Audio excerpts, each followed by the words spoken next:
लिया। अब उसके बाद आप लोगों की जिज्ञासा रहती थी, सब लोग पूछते थे कि अगला कदम क्या होगा। तो हम प्रायः कहते थे कि जल्दीबाजी में कोई ऐसी बात नहीं करेंगे, 2-4-10 दिन में हम निर्णय लेंगे। और आपने देखा कि ऐसे तो हम 3 तारीख को बोले थे कि 3 तारीख को कुछ करेंगे, लेकिन आज हम बाहर से आए हैं, 2-3 अपना क्षेत्र और अगल बगल के लोगों के जो मर्डर हुआ है, कुछ और वारदातें हुई है, उसके बाद तो लगा आज की जो जल्दीबाजी में तो नहीं, लेकिन जो अच्छा काम होता है जितना शीघ्र हो जाए, इसी सिलसिले में आज आप लोगों को आमंत्रण दिया है। और आज हमने निर्णय ले लिया, हमारे लोग हमको अधिकृत भी किए हुए थे कि कहाँ हम लोग जाएंगे। तो आज हमारा फैसला ये है कि हम नीतीश कुमार जी के जदयू पार्टी का एक अंग हो करके, यानी कि एलाई हो साथ रहने का इरादा किया है। मर्जर की बात हमारे लोग नहीं करते थे, इसीलिए मर्जर की बात नहीं आई है। हम उनके साथ एलाई के रूप में काम करेंगे। नेचुरली जब जदयू और माननीय नीतीश कुमार जी एनडीए के जब पार्टनर हैं, तो हम भी अपने को मानते हैं कि आज से एनडीए के पार्टनर हम लोग हो गए। लेकिन ये बात सही है कि हम नीतीश कुमार जी के जदयू के नज़दीक हैं और उन्हीं के अपना पार्टनर मान करके आज हम चलने को फैसला किया है। अब इसमें कुछ प्रश्न आता है, आप लोग प्रश्न कीजिएगा स्वाभाविक कि क्या है शर्त, कितने सीट पर लड़ेंगे। तो देखिए, हम कहना चाहते हैं ऐसे भी है, वो आप लोग सब जानते हैं कि प्यार में और युद्ध में कोई इफ वट नहीं होता है, सब चीज़ जायज़ होता है। हमारा कहना है कि जब हम युद्ध में जा रहे हैं और एक दूसरे के साथ दिल में दिल मिलाने की बात किया है, तो यहाँ पर कोई प्रश्न नहीं उठता है और लाभ हानि की बात नहीं सोची जाती है। सिर्फ और सिर्फ एक म्यूचुअल अंडरस्टैंडिंग जिसको कर सकते हैं कि म्यूचुअल अंडरस्टैंडिंग बनी है। और हम समझते हैं कि हर एक दूसरे का सम्मान हम लोग देखेंगे और जिस प्रकार से गठबंधन को आगे बढ़ाना है, जदयू को आगे बढ़ाना है, इस पर हम लोग चर्चा कर कर के सीटों का जहाँ तक होगा बंटवारा वो सब किया जाएगा। हमारा कोई शर्त नहीं है, हम बिना शर्त के ही नीतीश कुमार जी के साथ रहे हैं, इसलिए कि नीतीश कुमार जी ने ही हमको मुख्यमंत्री बनाने का काम किया। ये अलग बात है कि किन कारणों से हम हटे या हटाए गए, तो गड़े मुर्दा उखाड़ने की कोई ज़रूरत नहीं है। लेकिन जहाँ से सम्मान मिला है, उस सम्मान को आज भी हम मद्देनज़र रखते हुए हम निर्णय लिया कि अगर हमको कहीं जाना ही है तो हम नीतीश कुमार जी के साथ रहेंगे। और इसीलिए मर्जर न करके, उनमें पार्टी में विलय नहीं करके, एक अलग पार्टनर के रूप में नीतीश कुमार जी के साथ रहने का हमने फैसला लिया है और बिना शर्त के फैसला है। यही आज आप लोगों से हम कहना चाहते हैं और इसी के लिए आप लोगों को कष्ट दिया था। सीट का कोई भी प्रश्न आप कीजिएगा, हम सीट के बारे में कुछ नहीं बोलेंगे, इसलिए कि हमारा कोई बात ही नहीं है सीट का कि क्या करेंगे क्या न होगा। वो आपस में बैठ कर तय कर लेंगे और यथासंभव ही वो तय हो जाएगा, वो आपके सामने आ जाएगा। और हमारे जितने भी कार्यकर्ता हैं, सब लोग इसके लिए हमको अधिकृत किया, वो आज भी है। हमारे कार्यकर्ता सभी अनुशासित हैं और जो भी निर्णय होगा उसको मान्य करके जिस गठबंधन के साथ हम लोग आज फैसला ले रहे हैं, नीतीश कुमार जी के साथ और एनडीए के साथ, उसको जिताने के लिए हमारे सभी कार्यकर्ता समस्त बिहार में प्राणपण से लगेंगे और राज्य हित में बिहार में एनडीए की सरकार बने, इसके लिए हम लोग एड़ी चोटी का पसीना एक करेंगे। यही कहने के लिए आज हम आप लोगों को बुलाए थे।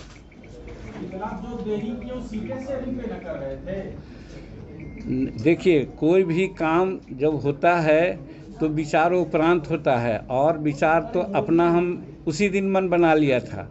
लेकिन हमारे के यहाँ जमहूरियत है, डेमोक्रेसी है, हम कार्यकर्ताओं का मन को टटोला, नेताओं का मन को टटोला, टटोलते टटोलते आज निष्कर्ष पर हम लोग आए हैं कि हमारे यहाँ 99% कार्यकर्ता हैं जिसको फैसला आज लिया उसके पक्ष में है। इसमें विलम्ब हुआ, ये नहीं कि कोई मोल तोल हो रहा था, तो बात नहीं है। सर, बिहार की राजनीति में जहर का जिक्र बार बार है, क्या आपने भी जहर पिया है? देखिए, जहर पीने का कोई सवाल नहीं, जो जिनके लिए जहर कहीं कोई हो तो हो सकता है। हम सदा अमृत पिया है और इस साथ में मैंने जदयू के साथ रह करके और एनडीए के साथ चलने के लिए उस समझिए कि हम लोग का अमृत का घूट होगा वो। सर, आपको नहीं लगता है जहाँ फायदा रहता है वहीं आप रहते हैं? बेटे को विधान पार्षद बनाना था तो राजद के साथ थे, फिर पलटी मार दी है। देखिए कई एक बार ही के ये सब बेतुकी बात आप बोलते हो, इसलिए हम कहते हैं कि हमारा संतोष जो एमएलसी हुआ है वो 7वां पास है कि 8वां पास है? वो क्या योग्यता? कृपा के कौन बात है? अरे उस समय दूसरी बात को भी आप लोग सोचिए, उस समय ये अररिया का चुनाव किसने जिताया? जहानाबाद का चुनाव किसने जिताया? अगर हम 6 विधायक और 7 विधायक जिताए गए, उसमें एमएलसी उन्होंने बिना मांगे उन्होंने कहा, और वैसा मुसहर कम्युनिटी के लोगों को कहा जिस कम्युनिटी में पढ़े लिखे लोग कम होते हैं। संतोष एमए है, पीएचडी है, नेट है, प्रोफेसर है, इसके बाद उसका चयन कोई दया की बात नहीं है, वो डिजर्व करता है। और लालू जी उस समय अपना ये में गर्ज में हमसे नहीं है, बसंती जी बैठे हुए हैं, यही दानी जी बैठे हुए हैं, टाइम विदाउट नंबर कि भाई किसी तरह से जीतन मांझी को लाइए, जीतन मांझी को लाइए। और ठीक है, हम तो थे एनडीए में ही, हर तरह से प्रतिष्ठा थी। प्रधानमंत्री बहुत लोगों को नहीं जानते हैं, लेकिन जब मीटिंग 2015 में होती थी तो किसी का नाम नहीं होता, सबसे पहले जीतन मांझी का नाम लेते थे। अभी इंडिया राइजिंग का चल रहा था वहाँ दिल्ली में, हम 3rd फ्रंट में बैठे हुए थे। वही कुकुट बांध के बारे में उन्होंने चर्चा शुरू किया कि हम बिहार के लिए किया, जो 24 करोड़ में था अब 300 करोड़ में होने जा रहा है। हमने उसको किया, देखिए जीतन मांझी बैठे हुए हैं, उन्हीं का राज का। सब लोग देखने लगा कि कौन जीतन मांझी है। तो कहने का मेरा मतलब, हमको हर तरह से सम्मान था, लेकिन लालू प्रसाद जी के गलत माने चक्कर में हम पड़ गए कि आओ भाई, जो एनडीए नहीं कर रहा है हम लोग आपको साथ देंगे, चाहे आरक्षण का मामला हो, सामाजिक न्याय का मामला हो। लेकिन वहाँ जब हम गए तो हमको तो यही लगा कि वहाँ भाई भतीजेवाद है, करप्शन है, हर तरह से अपने बारे में विशेष सोच है, न कि राज के बारे में सोच है। इसलिए वहाँ गए और जिसमें एमएलसी उन्होंने बनाया, कोई दया उन्होंने नहीं की है, उपकृत हम लोग किया, उनको मेहनत किया गया, उसके ये में उन लोगों ने बनाया। यही आज से आप लोगों को समझना चाहिए। करप्शन वाली चीज 90 के दशक से है, आपको अभी पता चला? सर एक बात बताइए कि आप विधानसभा का चुनाव लड़ेंगे? अभी नहीं सोचा है हमने कहा है, ये बात को भी जान लीजिए कि अभी पहले कहा था, एक शब्द को याद रखिए कि हमने कहा था कि बचपन से हम सिद्धांत पर चलने का प्रयास किया है। और जिस राजनीति में जिस समय हम आए थे, हमने कहा था कि 75 वर्ष की उम्र तक सक्रिय राजनीति यानी चुनाव के राजनीति में लोगों को रहना चाहिए। 75 वर्ष की उम्र के बाद चुनाव की राजनीति में नहीं जाना चाहिए। हम 75 वर्ष क्रॉस कर गए हैं। वैसी परिस्थिति में हम 80% अपने को यही सोच रहे हैं कि हम चुनाव नहीं लड़ेंगे।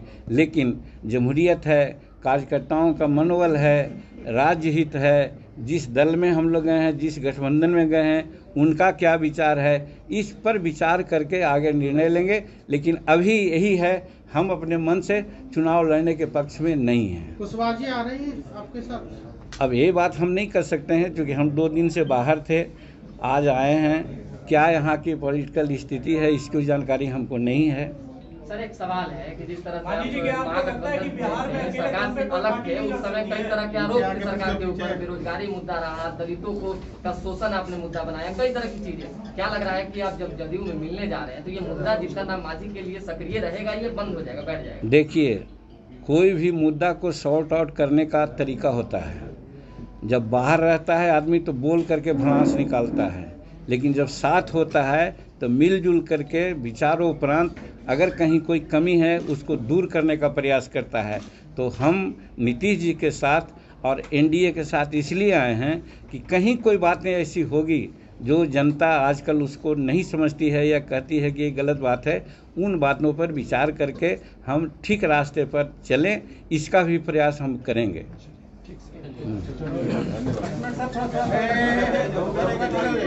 अरे दादा मुड़िया आप नीचे कीजिए ना। क्या चलना चाहिए? ठीक है, बहुत बहुत धन्यवाद सब लोग।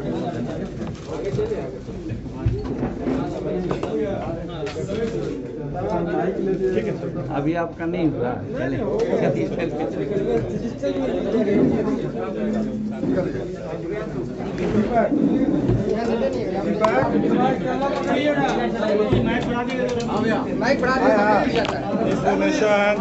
फास्ट न्यूज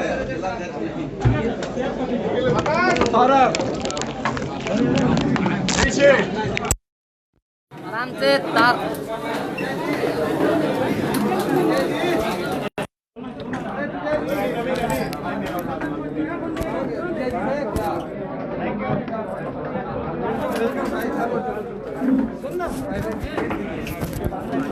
नमस्कार, मैं हूं धीरज शर्मा और आप देख रहे हैं न्यूज हाट। तो इस वक्त जीतन राम मांझी जो पूर्व मुख्यमंत्री है वो प्रेस कॉन्फ्रेंस बुलाए थे, जिसमें उन्होंने स्पष्ट तौर पे कहा कि कल वो जो है जदयू के हिस्सा हो जाएंगे, यानी जदयू में मिल जाएंगे।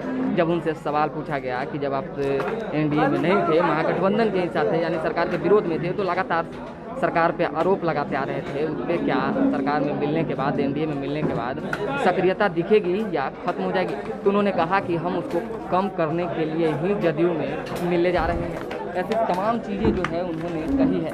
तो तब तक के लिए दें हमें इजाज़त और बने रहें न्यूज हाट के साथ। बहुत बहुत धन्यवाद।